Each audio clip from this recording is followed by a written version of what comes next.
لا يزال الخير حيا لا يزال إن في الدنيا سلاما وظلال أخبر الأيام أنها في وصال قم بنا وانظر لآيات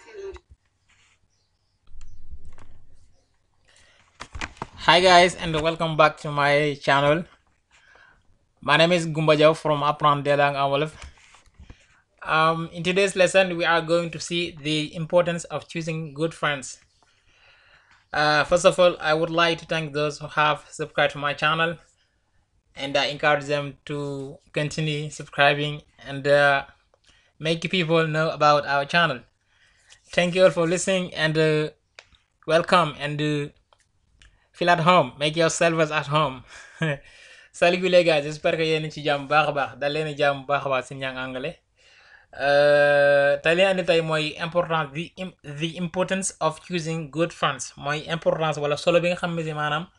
tànn ay xarit dina ko am maanaam leçon bi genre maanaam lire pour lecture moo ko tax a jóg mais danañ ci jàng tamit ay vocabulaire yu bëri ak lu bëri daal incha allah rabbi. Donc tout d'abord ñu ngi jaajëfal baax a baax ñi nga xam si abonné ni seen chaîne bi ok les abonnés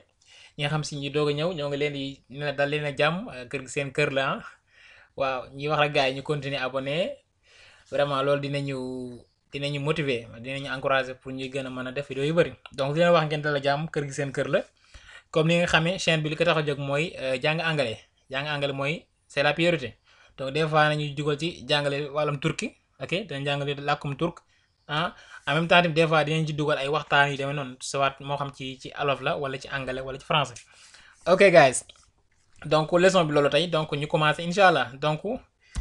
dañ leen ci njëkk a jox maanaam comment dire lire bi léegi dañ koy lire benn yoon buñ ko lire benn yoon après lire ko ñaari yoon donc li dugal ci détails yi firi beeg yooyu donc lettre la maanaam mawdo bi wala titre bi mooy nekk la importance bi nga xam ne si maanaam tànn ay xarit am nañ ko donc benn papa la boo xam ne dafa yónnee ab lettre ab bataaxal doomam bu nekk bitim réew di jàngi ok mu koy ñaax maanaam daal muy fexe ba maanaam toujours bi am xarit na doon xarit yu baax. ok guys are you ready let's jump right in ok mu ne ko dear son donc dama koy njëkk a lire rek ok après man ñu doo ko dégg ci détails yi quoi firi bi. Dear son, you know that you're getting far away from home was very painful to me, to your mother, brothers, and sisters. We have to accept this fact and can only pray God to grant you success in the country you have chosen to immigrate. Dear son,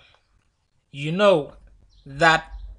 you're getting far away from home was very painful to me, to your mother, brothers, and sisters. We have to accept this fact and can only pray God to grant you success in the country you have chosen to immigrate. ok donc mu ne ko dear son yow sama soppe sama doom daal sama doom ju am cofet ci dear son mooy cher enfant ok mu ne ko you know that you're getting far away from home was very painful to me mu ne ko you know xam nga baax ne soriwaay bi nga xam ne sori nga ci xam mooy kër gi loolu la nekkoon loo xam si lu métti la ci man ok you know that you're getting far away from home was very painful to me mu ne ko xam nga bu baax ne sa soriwaay bi nga sori ci kër gi de nekk na loo xam ne si lu ma metti la woon la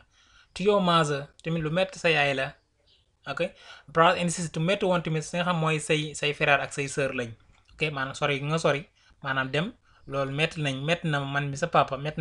na sa yaay metti na say frère ak i sœur ok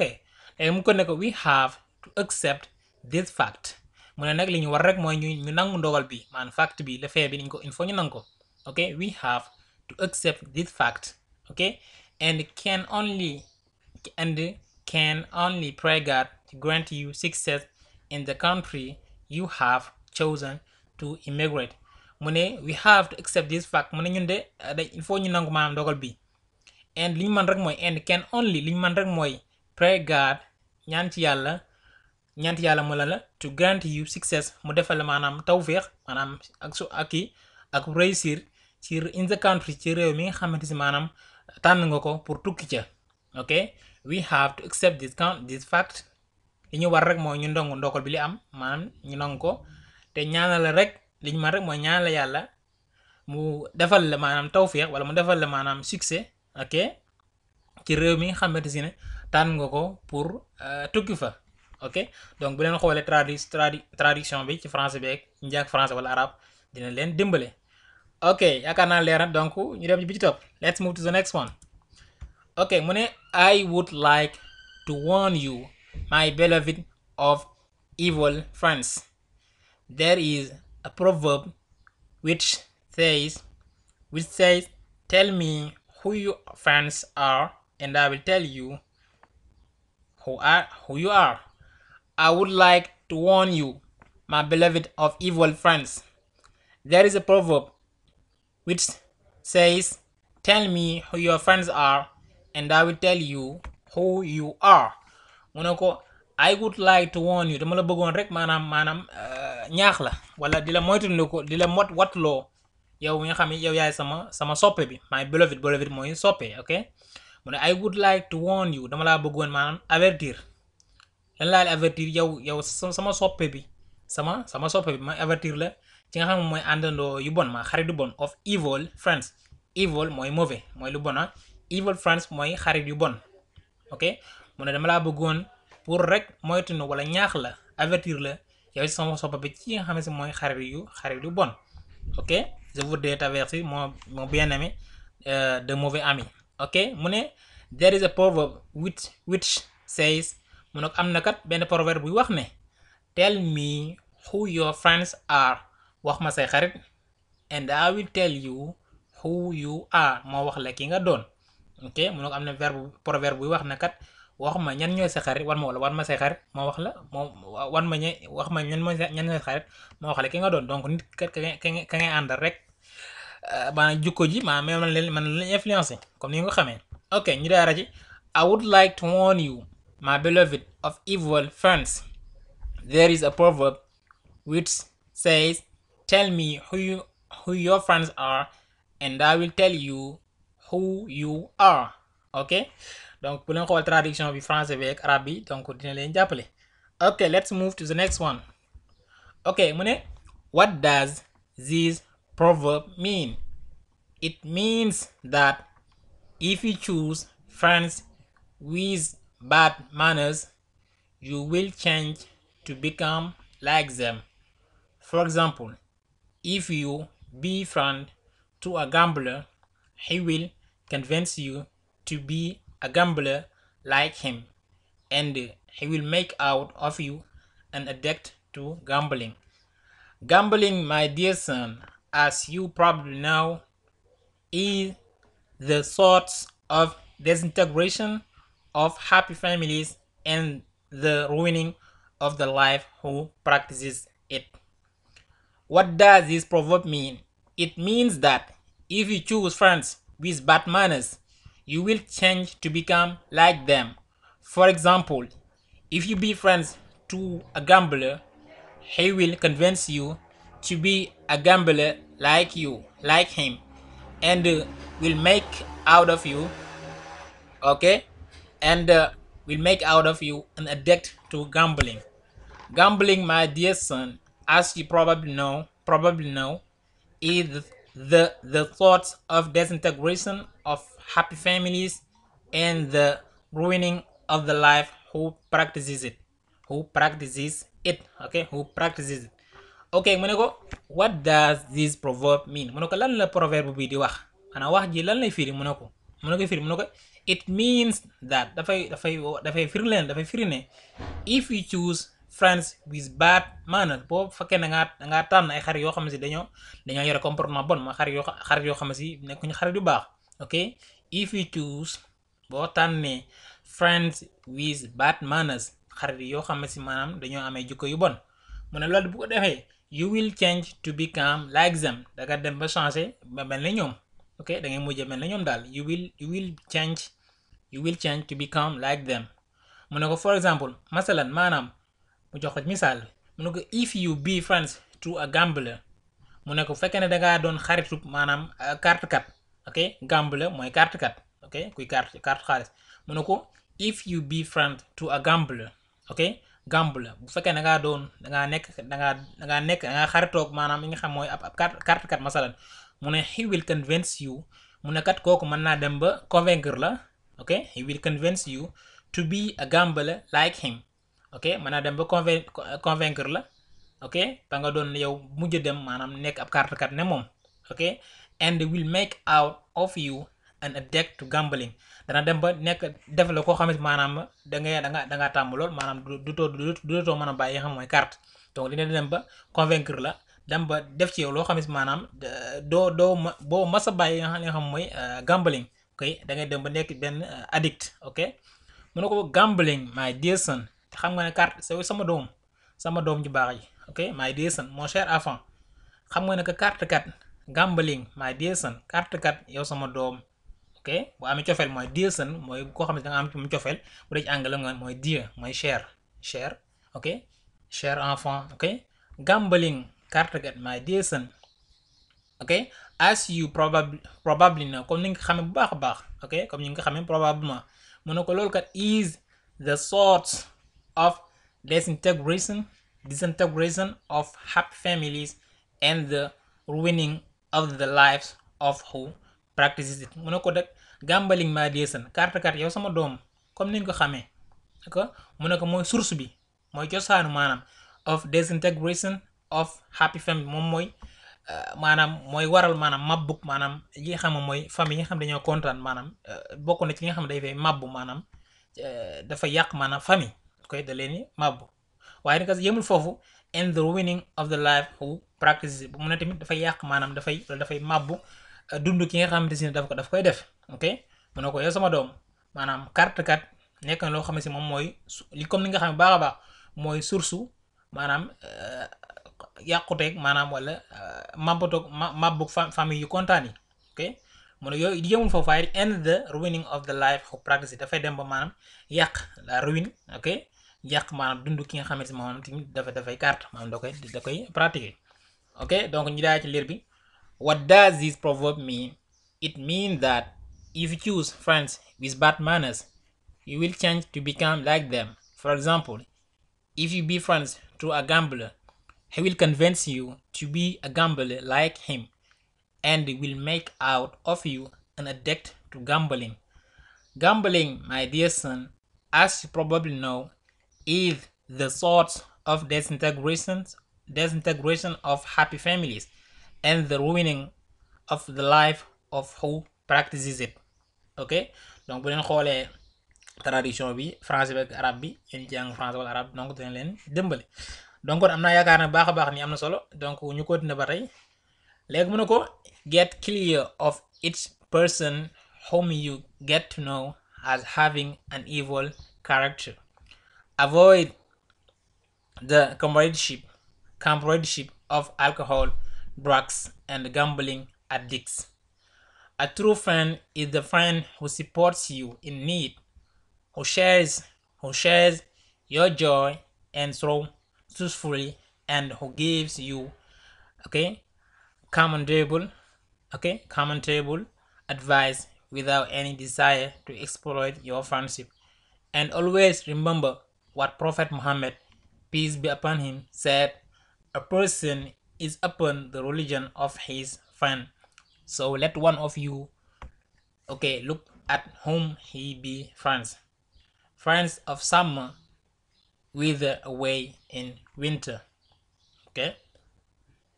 clear of each person whom you get to know as having an evil character. Avoid the comradeship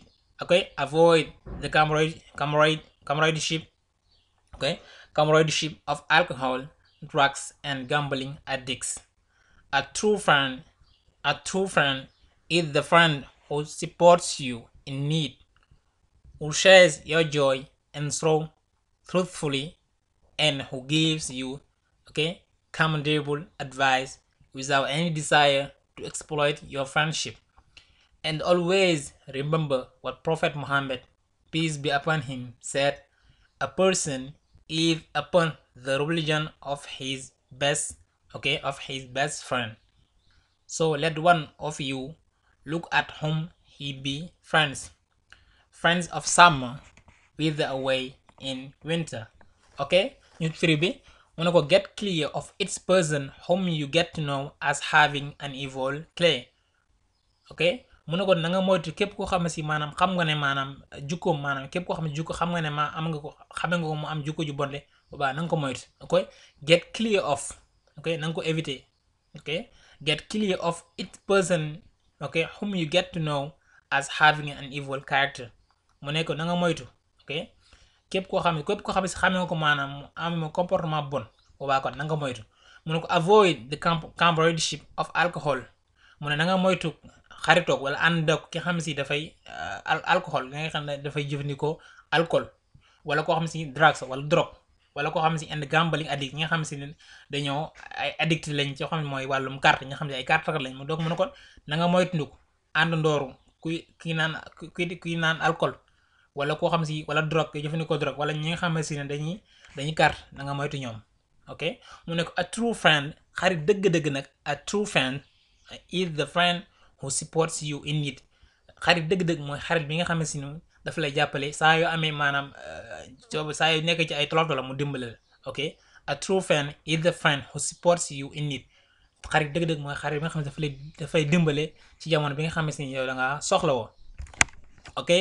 yëngul foofu mu ne ko ba tey lan mooy xarit dëgg-dëgg mu ne ko who shares your joy and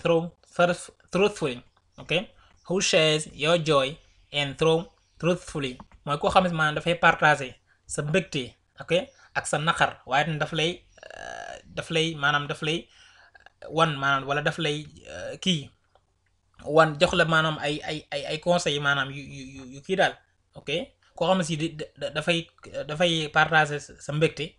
ok kasaale tamit sa naqar boo amee mu partager ko yow quoi. ok mu ne ko and who gives you commendable advice without any desire to exploit your friendship. koo xam ne si maanaam daf lay jox maanaam ay conseils maanaam yu am solo ay ñaax yu am solo te loolu bu ko def lee without any desire maanaam soxlawu ci lenn wala jubluwu ci pour exploiter maanaam si nga xam mooy sa xarit. donc kon loolu mooy xarit dëgg-dëgg koo xam ne si maanaam saa boo xam ne si nekk nga ci tolof-tolof wala nga soxla mu dimbal la. ok koo xam ne si boo kontaanee wala nga mer mu ànd ak yow partager loolu noonu. ok koo xam ne si daf lay jox maanaam ay advice man ay ñaax. ok ay conseils yoo xam ne si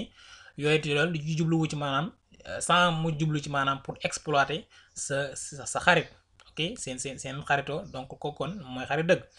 après mu ko ne ko and always remember what Prophet Muhammad peace be upon him said. mu ne ko and always remember ba subset del fàttaliku saa yoo ne del fàttaliku what Prophet Muhammad peace be upon him li nga xam ne moom la yonent bi sallallahu alayhi wa sallam di Prophet Muhammad sallallahu alayhi wa sallam wax. ok peace be upon him lii kii moom lañ koy abrégé quoi peace be upon him mooy sallallahu alayhi wa sallam. mu nekk always remember what Prophet Muhammad peace be upon him bis saa bu nekk del fàttaliku maanaam yi nga xam ne moom la yonent bi sallallahu alayhi wa sallam wax. mu ne ko a person is upon the religion of his best friend, so let one of you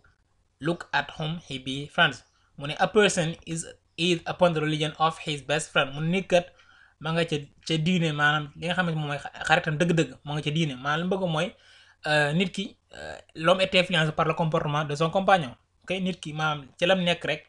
moo xam lu baax la bon rek xaritam ba kon ma nga ci nekk loolu. ok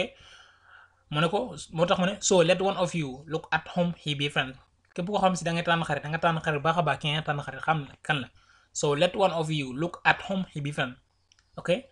da ngeen xool bu baax ki ngeen tànn xarit kan la ki ngeen xaritool ni ngeen xam ba xam kan la. ok a person is upon the religion of his friend, so let one of you be look at whom he be friends. ok loolu bu dee ci xadis boobu yéen jàng arab mooy al mar'u ala diini xalili falyandur ahadukum man yuxaalil. ok al mar'u ala diini xalilihi falyandur ahadukum man yuxaalil. donc bu leen xool traduction français bi kazalika mi ngi ci la personne est influencée par la religion de son ami, alors que chacun d'entre vous choisisse bien les amis, choisisse bien celui avec lequel il devient ami. donc kon loolu lay wax quoi. donc kon yéen jàng français wala arabe bi boo leen xoolee traduction bi dina gën a yombal mbir mi. ok mu ne ko friends are of summer wither away in winter. mu ne ko yi nga xam ne si mooy xariti été de saa boo xam ne si hiver jot na rek ñoom dañuy dem donc xool donc xarit ñi nga xam ne si maanaam boo xam ne boo amee naqar ñu dem boobaa kat ñooñu kat ñi nga xam ne dañu ay xarit mu ne ko friends of summer mu ne ko xarit yi maanaam été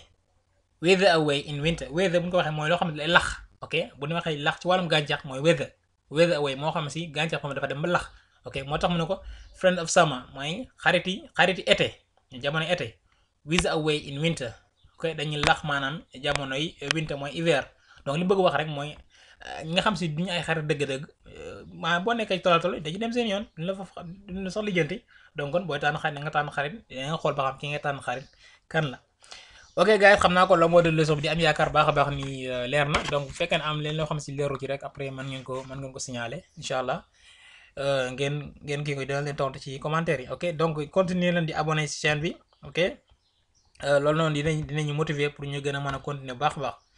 incha allah donc ñu ngi leen jox rek daje benn yoon di leen wax ne kii bi maanaam kii bi comment dire dinaa ko def jour kii PDF donc képp koo xam ne soxla nga ko rek mën nga ko jël mën nga ko télécharger dinaa ko def ci description bi donc képp koo xam ne si soxla nga ko mën nga ko télécharger. Okay guys, thank you for listening. God bless you and see you next time inshallah. Take care.